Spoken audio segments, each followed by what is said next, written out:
Monday, August 27th. Washington Journal continues.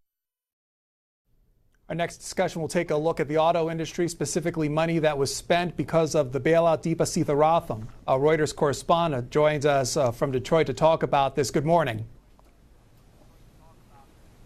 Good morning. How are you? Fine, thank you. Ms. Sitharatham, there was a report from Treasury that takes a look at the money that we spent on the auto bailout and what possibly we could lose as far as federal dollars are concerned. Could you kind of encapsulate what that report said? Sure. The Treasury report from last week said that expanded the loss estimate for the bailout to about $25.1 billion, which is an increase of around $3.4 billion from the previous estimate, which was at the end of February. And a lot of that comes down to two factors. One is the loss in value of GM's stock price, which is really one of the main driving factors of that loss estimate. And then secondly, the diminished value of Ally Financial. During the second quarter, its mortgage unit filed for bankruptcy, and the Treasury's estimate of what that investment is worth fell. It really comes down to GM's stock price, though, which has been hit by a variety of factors and falls far short of its IPO price. When you take a look at the potential loss of $25 billion, what does that compare to as far as estimates going into providing money to the auto industry about what potentially we could lose? Well, it's actually significantly better. I think initially the U.S. government had estimated something around a $44 billion loss on the overall bailout, which totaled about $80 billion. So, over half. That was amended to around $30 billion at the end of 2009, but this new estimate isn't anywhere near as bullish as the estimates we saw last year in 2011, which went down as low as $14 billion. So it seems to ebb and flow with the fortunes and investor enthusiasm for GM stock price. So it IPO'd at $33 a share, and it's now somewhere around $22. And in order for the Treasury to break even on its investment, GM stock price has to get to $52, which is quite a hike. As far as you talk about the stock price and its current state, could you talk about what's happening at GM that's causing the stock prices to be so low? Sure. I mean, there are a couple of different factors, but of the most significance, it really comes down to three. And the first is Europe. GM has its Opel brand in Europe, which has been faltering for a dozen years. They've posted a dozen years of losses, and GM's very aware of some of these problems. In fact, earlier this quarter, Dan Akerson, the CEO of GM, actually replaced the head of Opel in an effort to turn around the brand much faster. In addition to the Opel risk, there's also pensions, which is the great legacy, one of these great legacy costs that GM really has struggled with for decades.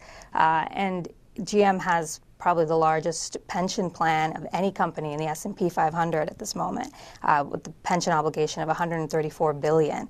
And the company's done a lot of things in the past year to kind of undercut that risk and to move some of those obligations off its balance sheet, but it's not enough. It's still a really large pension obligation, and they have to make further inroads in mitigating that risk.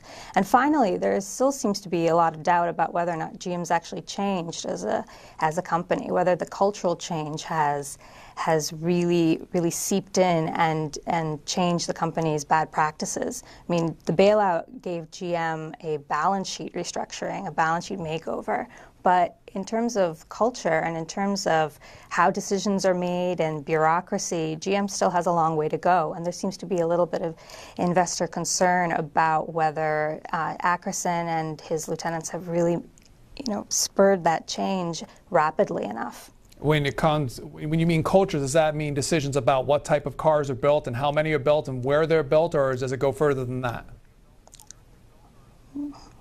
Yeah, exactly. And it also comes down to making decisions rapidly. How quickly is GM making these decisions? How many layers of command does something have to go through before it's decided?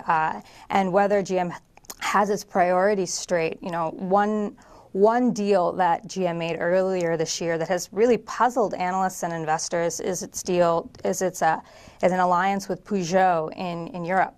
And GM said that this was a deal that would have allowed them to share, the product development costs with Peugeot. It's a French car maker in Europe that has kind of gone through the same struggles as every automaker in Europe has.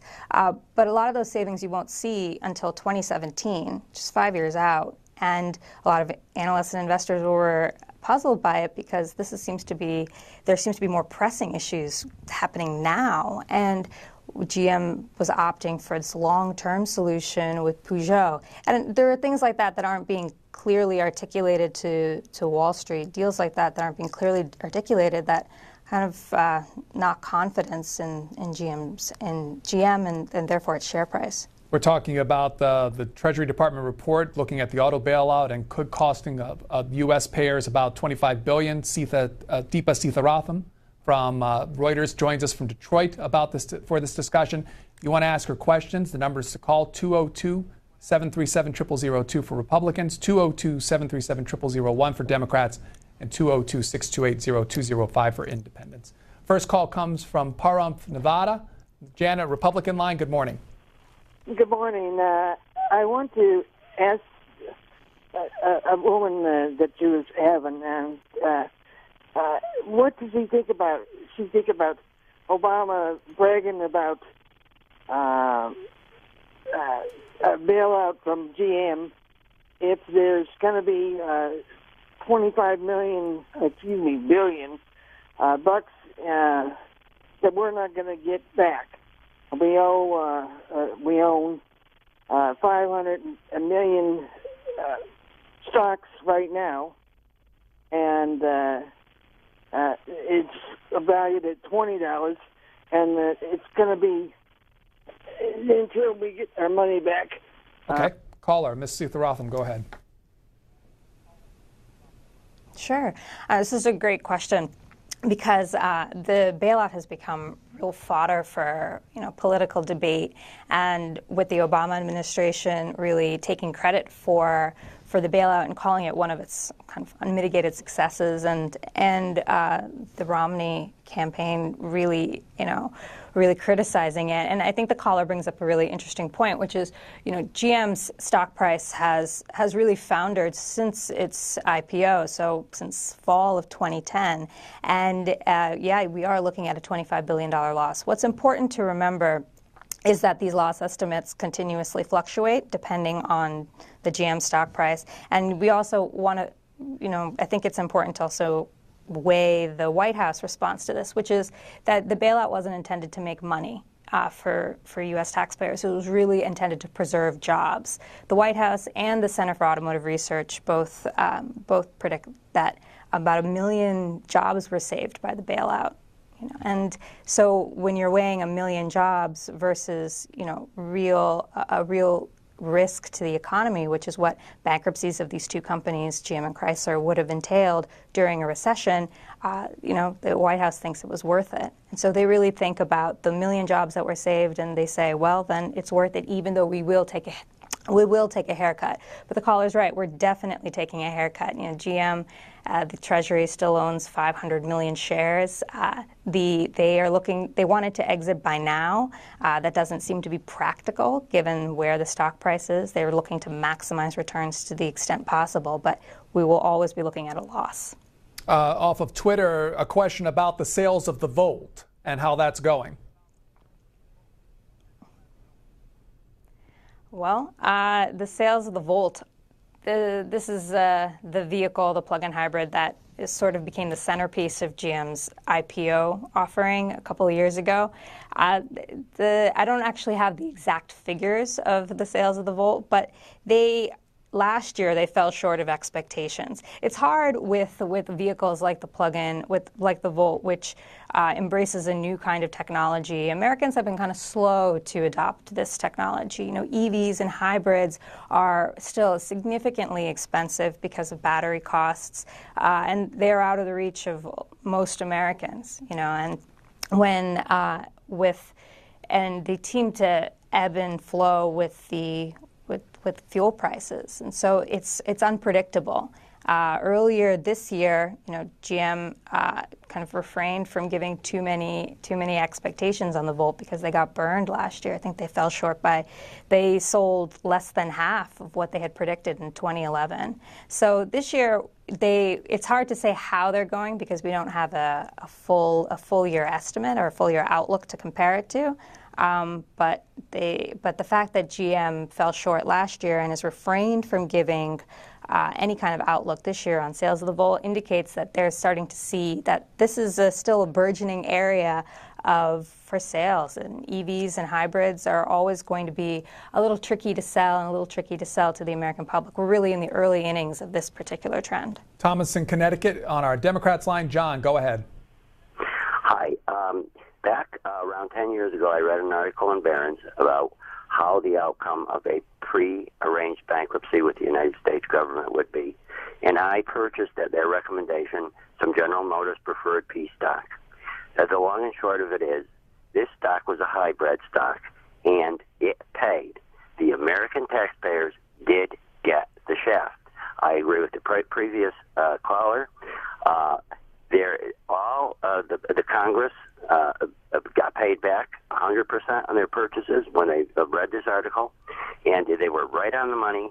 Barron's knew exactly what was going to happen, and what happened was that this was a hybrid. It was really a debt instrument, and debt was supposed to be wiped out. Stockholders were supposed to be wiped out.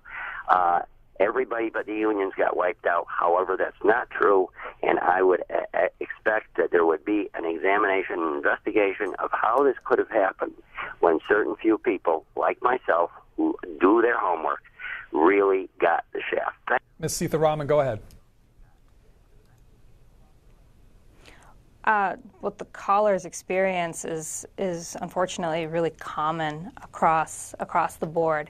A lot of people lost a lot of money, and that is a hallmark of this particular bailout, at least from the White House perspective, is that the pain was really shared around, across the board. The caller brings up that everybody but the unions, seem to really get the short end of the stick this time around, and this is a pretty common perspective, and we hear it a lot. But as far as unions and the automakers and a lot of people on the task force, say that this isn't necessarily true. The unions did take a lot of concessions that, they almost, to the extent that they almost balked at the deal. I mean, this was some of these choices they had to make were really tough. We were talking about the elimination of the closure of factories and the loss of jobs, and the elimination of the jobs bank, which is probably one of the most significant concessions that the UAW had to make during during the bailout talks, which is a policy that enabled workers to get 95% of their pay indefinitely if they were idled. But I understand the caller's anger. I think that it's widespread, and there's a lot of people who lost a lot of money. And currently, there are actually a lot of people that are very frustrated because they bought into GM's IPO at $33 a share. They bought early on, and they're seeing the value of those shares really underwater. And so this anger that he's expressing and is very common, and it's valid, and a lot of people share it. $80 billion spent rescuing GM and Chrysler. The Treasury Department again forecasting a potential loss of $25 billion. The U.S. currently holds about 500 million shares of GM stock, and no sales of U.S. stock shares are planned before the November election. This is King George, Virginia. Kenny on our independent line. Yeah, I'd like to first say I really love to watch C-SPAN on the weekend mornings. It's sometimes the highlight of my weekend, but I'll have to make a comment about the last session you had about immigration. I've never seen an issue double teamed from one side like that. I would think that, is MSNBC taking over this network or what? Let's not do this again, please. Thank you. You have a question for our guest? No, he doesn't. Detroit, Michigan. This is a retired auto union employee. Bill, hello. Hello. Good morning. Thanks Hi. for taking my call. I have a question for you, but I'd like to make two comments. First comment was about the Volt. I worked at that plant, retired from there in 2008. The government forced them to push that thing out too fast. GM's on track with that. I know they are. Second comment, thank America for taking care of my pension. I appreciate it. I think the steel workers of America and a bunch of others would appreciate some help too, but they definitely didn't get none. They didn't have no political power, I guess. One thing, question. They offer bailouts to the salary workers at Ford on the pensions and GM. Do you think they're going to do it with the hourly workers?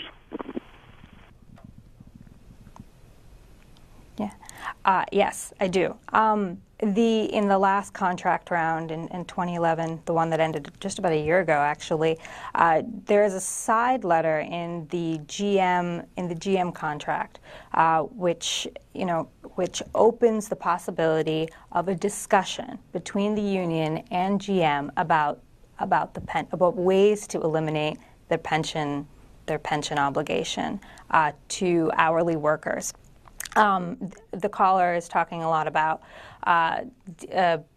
pension buyouts that were initiated at both Ford and GM earlier this year. The pension problem, as I had mentioned earlier, is an extraordinary issue for both GM, Ford, really for all three, GM, Ford, and Chrysler. But GM and Ford have been in the news recently. It's just to offer one sort of staggering statistic, with the 15-year stretch that ended in 2006, GM put $55 billion into workers' pensions plans and only paid something around $13 billion in dividends. So it's true that GM's pension risk is far and away the largest of any company in the S&P, like I said earlier. But earlier this year, both GM and Ford have made significant inroads in trying to get this pension risk off the table. The way GM did it with salaried workers, which is the white-collar workers, engineers, and the like, was by shifting something like $26 billion of those obligations over to Prudential and offering buyouts to about 42,000 of those salaried retirees. In all, about 118,000 retirees and their dependents were affected by that move. They'll still get monthly paychecks or pension checks, but they'll be from Prudential, not GM. Now, on the hourly side, the workers represented by the UAW represent the lion's share of GM's pension risk. That's 440,000 people, just like the caller, that get monthly pension checks from GM. And it's a sensitive issue because workers came to GM and joined GM because they thought they would be protected for life. A lot of them didn't go to college because a lot of them decided not to take other opportunities because they were promised lifetime of security by GM and Ford. And so the idea of now, 30 plus years later, having to being asked to forego that right and forego that promise it's tough to swallow for a lot of people. So but at the same time, these companies have a responsibility to investors to manage the company in a way that's fair and intelligent. And the pension risk is, as I mentioned earlier in our conversation, is probably one of the top risks to GM stock. So the side letter that was in the contract last year between GM and the UAW, this letter doesn't exist in the Ford and the Chrysler contracts as far as I remember. I'm happy to be corrected if I'm wrong. But this side letter opens the possibility, a discussion that there could be buyouts. My understanding is that GM retirees represented by the UAW would absolutely not go for this. But it is a discussion that has to be had, and Dan Akerson said as much in recent months, I believe at the annual shareholder meeting, that this is something that they would like to do. Steve Ratner, the former head of the U.S. Autos Task Force, said the same thing, that this is something that would be a smart thing for the UAW to consider. So it's definitely in the ether, and it is a conversation that that's to come in years to come. Off of Twitter, this is Emma saying, if Treasury wants to give away $25 billion, give it to the people. Spending creates demand. Consumers are the real job creators. Jan Ness this morning, also off of Twitter, says all the speculation about what would or wouldn't have happened with or without the stimulus is fruitless. Here is Sealy, Texas. Mark is on our Republican line. Go ahead, please. Yes, my name is Mark Young. Back in December, I actually signed up to run for Congress. I withdrew in March 8th because of the redistricting debacle we went through down here. But I actually was my retirement plan. I actually had some investment in the what they call debentures for GM. We got in low. We got out. I actually sold out of everything whenever after we went through the 2-year holding period or whatever it was. When they finally issued stock to us, I got out as soon as I could because I recognized having the government in there was bad. Now, one of the concerns I have is the whole priority system we have in bankruptcy today. One of the problems we have is, yes, they put retirement preferentially first for the workers for that particular corporation. The problem we have is that most of the common shareholders that were wiped out in this thing were actually from people holding it in their retirement plans. So what we're getting is we're seeing a preference for the actual workers for the corporation, in this case the UAW workers who were through their excessive demands for wages and not lack of concessions prior to the bankruptcy actually drove the company into that position. Caller, thank you. Ms. Seetharathnam, go ahead. Again, I mean, this is emblematic of the kind of anger that we hear from a lot of different people about their investments in the bailout, and particularly the feeling that the union really was given preferential treatment. It's a contentious issue, and a lot of people share it. But again, I would say that it's the common, I guess, the sort of the consensus among analysts and people who track this is that the union alone didn't bring these companies into bankruptcy. It wasn't the union alone.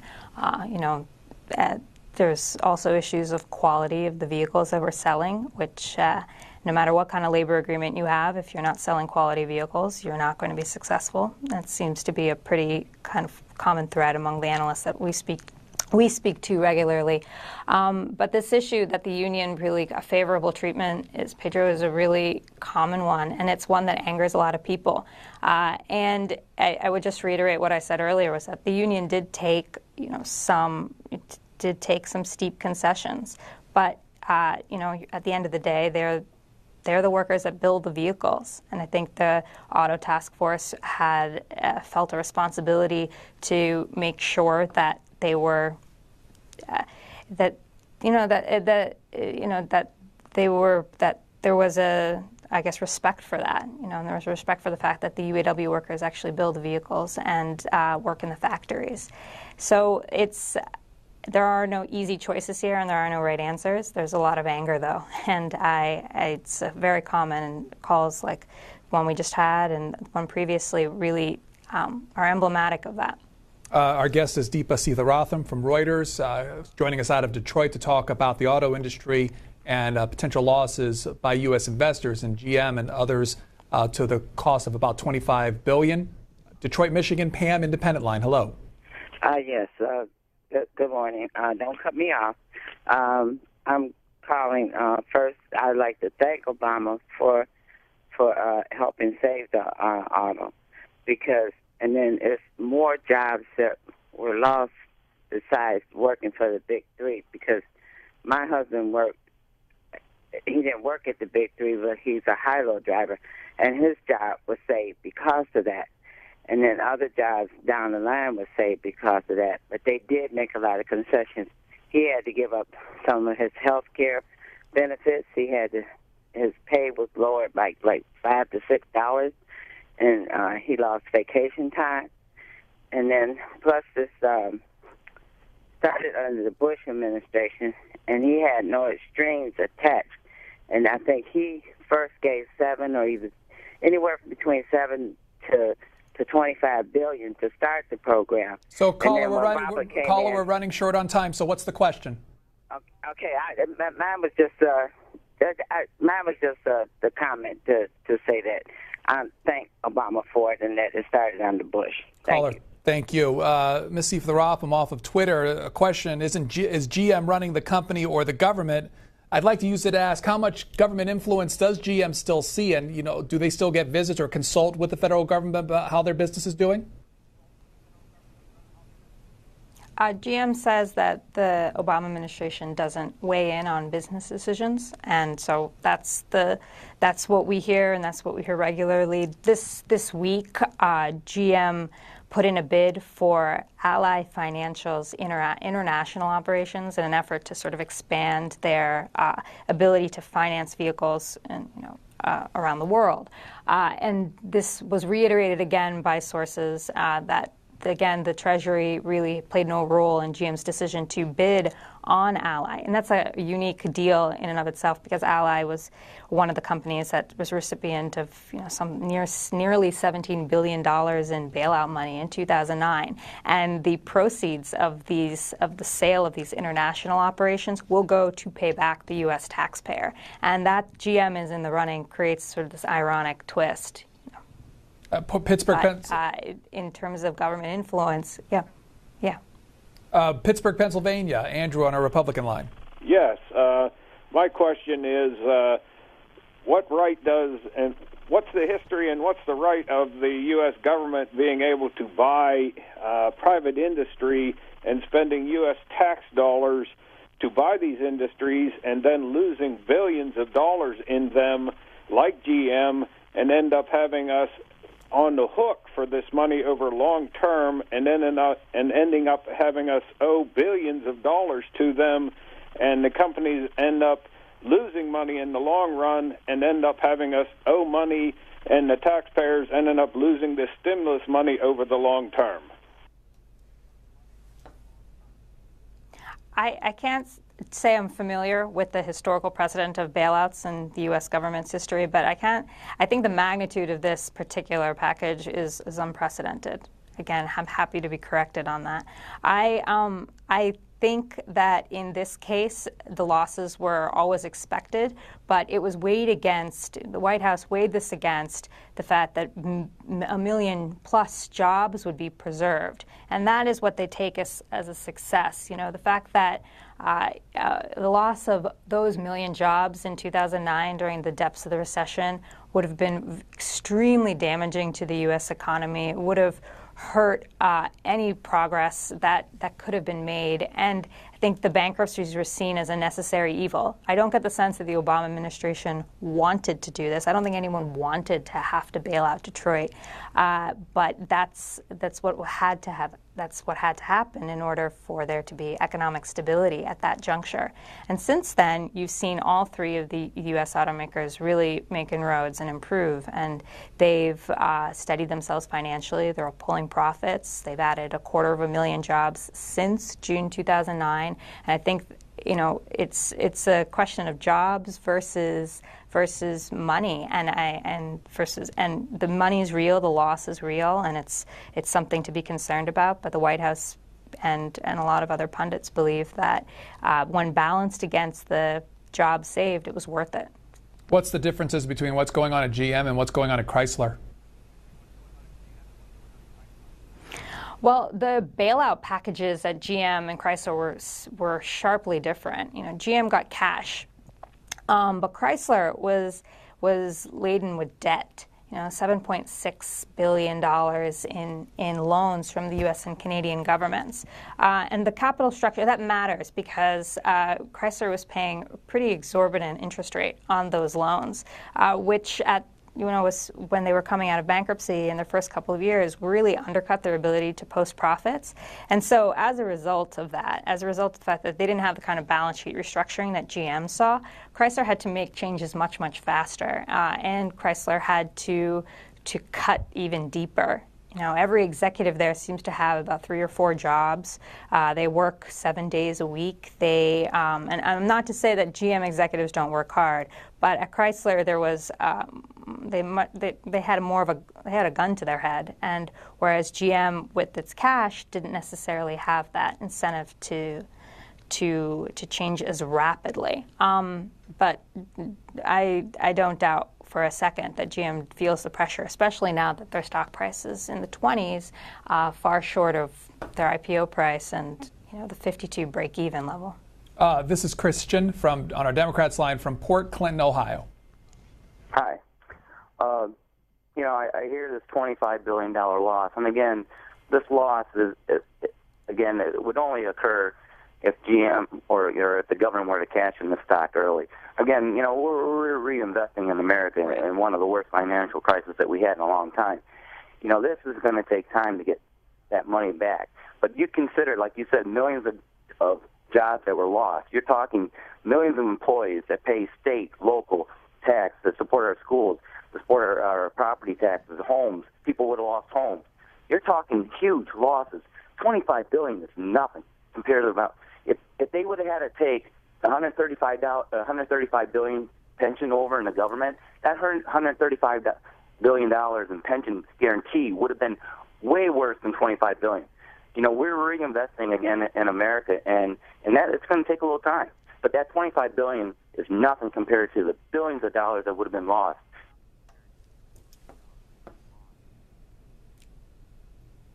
Yeah, I think that's an important point. The caller makes an extremely important point, which is that these losses at the moment are theoretical. The U.S. government hasn't cashed in its GM shares, those 500 million GM shares.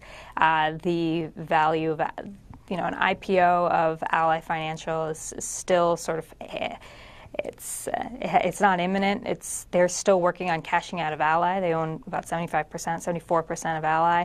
So at the moment, it's theoretical. And like I said, the value of those loss estimates seems to contract and expand depending on investors' enthusiasm for GM shares. So it is theoretical, and his point that we're investing in the U.S. economy and that we're investing in industry is an important one as well. I think a couple of years ago, the Center for Automotive Research put an estimate of how much they thought a lack of bailout would have cost the U.S., and they came to a figure of something around $27 billion. That's 2 years ago. I'm not really sure if they've updated that figure, but $27 billion and over $1 million lost, over a billion jobs lost. I mean, that's what we're weighing this against, a $25 billion theoretical loss at the moment against the very real loss of $27 billion and over 1 million jobs. Deepa Seetharathan, is there an indefinite amount of time that we can hold on to these shares, or do we have to let go of them by a certain point? I don't think doesn't seem to be a timeline. The Obama administration, I think, initially wanted to be out by now. They wanted to be out by the next presidential election. That's clearly not going to happen. And so for the moment, Treasury is publicly saying that we will sell shares when it is in order to maximize shareholder returns and as soon as practicable. So that time hasn't come yet. Here is Hamden, Connecticut. Joanne, Independent Line. Hi. My comment is that, number one, he gave this money to unions in the auto industry, which obviously is going to be laundered and then given back to him as donations. So that's who he helped. Number two, we're supporting this industry, so basically the only reason that they're successful is because of our money.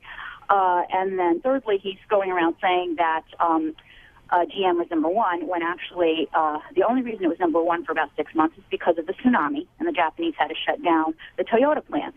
Now that the plants are open, Toyota is actually number one. So he's very misleading, and he's lying to the American people as far as saying that he saved the auto industry. Right. As for the caller's second point, I think Detroit would agree with you that the only reason why GM and Chrysler are still around is because of the American taxpayer. That's unequivocally true. And everyone at GM and everyone at Chrysler is very, very aware of that. And, from what and really grateful for that. And I think absolutely the American taxpayer, the reason why GM and Chrysler are still around is because of the American taxpayer. That can't be disputed. As for the other point that GM, if we're touting the fact that GM is the world's largest automaker, the caller's actually making a fair point there as well. I mean, Toyota was hit. A lot of Toyota's production facilities where they made cars were hit by the tsunami, and they simply couldn't make cars to meet demand last year. And so GM's position by some estimates, as the world's largest automaker, is fortified and helped by Toyota's market share losses last year. How it plays out this year is going to be interesting. The tally of the world's largest automaker is a complicated one, and there isn't a unified way to calculate that. So it tends to be debatable. Liz Smith off of Twitter says that Ford proved that they did not need a bailout to succeed.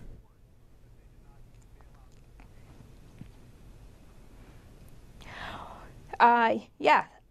Ford is an interesting case. This is a company that I cover. Ford is an interesting case because they hit their crisis point well before the other two. During the last, if you look at articles from not last year's contract round, but the one 4 years before that, everyone refers to Ford as the weakest of the Detroit Three, which I think really shows you how within 4 years they went from weakest to strongest of the Detroit Three, so very rapidly. And the reason why Ford didn't need a bailout is because they were able to, at the end of 2006, take over $23 billion in loans, called a home improvement loan, in order to execute a turnaround plan, the One Ford turnaround plan under Alan Mulally. I mean, this is a Ford 2 plus years later when they were when they went to Washington and asked for a bailout, but they were able to actually look at the figures and realize they didn't need that money the way that GM and Chrysler did. So Ford was able to, you're right, Ford was able to do this, but that's because they hit the crisis point so much earlier than the other two. And the other important thing to remember here too is that Ford does have federal money in the form of Department of Energy loans. And over $5.6 billion in Department of Energy loans that have enabled the company to really develop fuel-efficient vehicles. So it didn't take a bailout, but it does have federal funds. And so just want to make sure that point is understood. So was there anything else from the Treasury Department report that was released this week that was worth noting aside from what we've talked about? Well, I think we really hit the highlights. I mean, it's GM's stock price, it's the uncertainty about the Ally investment, and all of that contributes to a wider loss estimate. But I would just really reiterate that this, at the moment, is a theoretical loss, and that it is something that is constantly fluctuating. And it's only when GM actually only when Treasury actually sells those 500 million shares will we know the extent to which we've lost money. Did GM have a response to the release of the report?